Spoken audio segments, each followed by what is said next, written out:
Assalamualaikum everyone. I hope you all are doing well from the platform of English Buffet.5. I welcome you all warmly and I hope that you all will be eagerly waiting for another lesson of worth for you. Yes, it is a very important topic from grammar and I hope you all are going to learn and practice over it. Dear viewers, it is of direct and indirect speech. This is having multiple names, we also name it as reported speech and we also call it narration. So the students who belong to different grades, they definitely are familiar with these names, and this is such a topic which requires multiple rules to implement and apply to get into the concept. So if you really want to convert one direct speech into indirect or vice versa, you need to practice certain things. So today I have started the series of direct and indirect speech.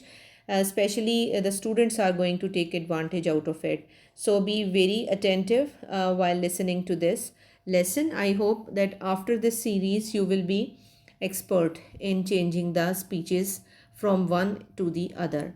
So, dear viewers, remember direct and indirect speech are basically the exactly spoken words of one speaker, and indirect speech are those when we apply the certain rules and change the speech by the hand of the third person. So remember the reported speech or the direct indirect speech, this concept looks like this, that if on the Friday night someone says like I will call you tomorrow, this is the direct speech of someone.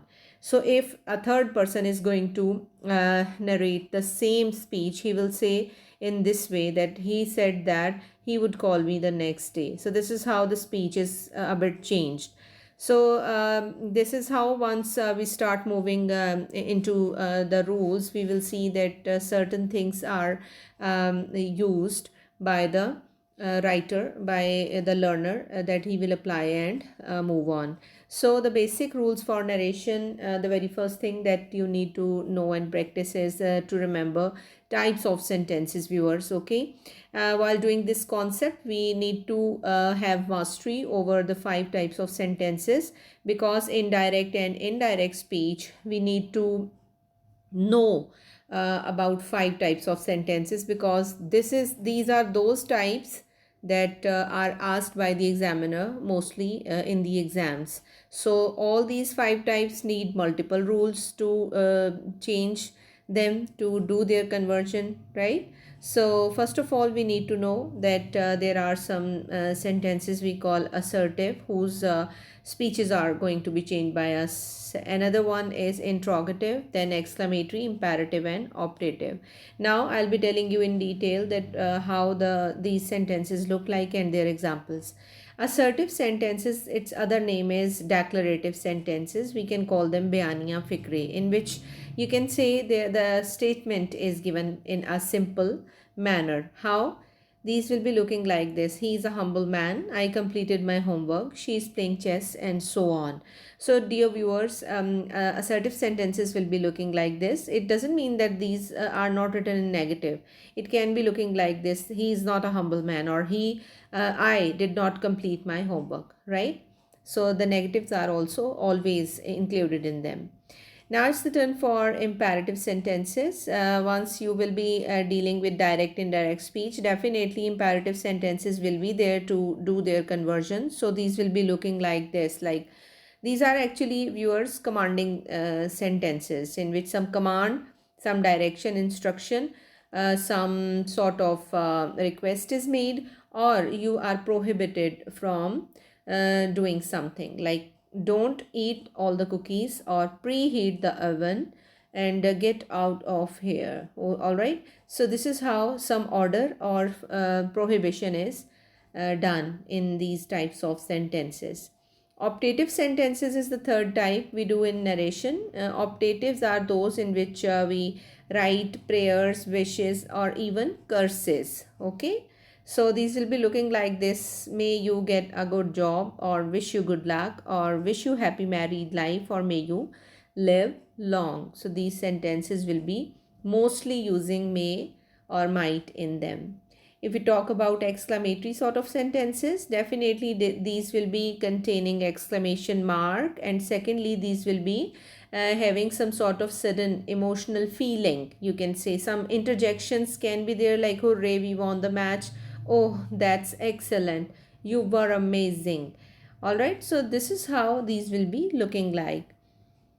And the last type of the sentences that we do while handling the concept of narration is the interrogative sentences. The way you can see the word, these are inquisitive sort of sentences in which some sort of question is given, like what sort of nation might you want to live in, or what do you believe, or where did you lose your bracelet, right? So remember that the questions are asked in multiple ways, and while doing direct and indirect speech, we need to know that the questions are asked mainly in two ways, either with the help of some helping verb. The way you can see, the last two questions are beginning with is or can, these are the helping verbs, while the rest of the first three are beginning with the question words, what or where, even which, why, when, how. These are also interrogative words. So if there are two methods to ask some questions, so definitely there will be two ways to change the narration of such types of sentences. So the point here today is that you need to know that if there are five types of sentences in narration that we will handle, definitely there will be five different types of rules of narration that we will apply over these five types of sentences to change one speech into the other. I mean, one direct speech into an other indirect speech. I hope you are getting me.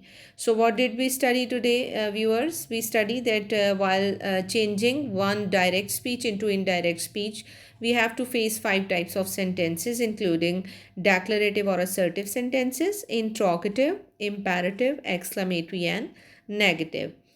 Negative doesn't mean that this is some other category. We can include them even in the declarative or assertive sentences. There is one missing, that is optative. Okay.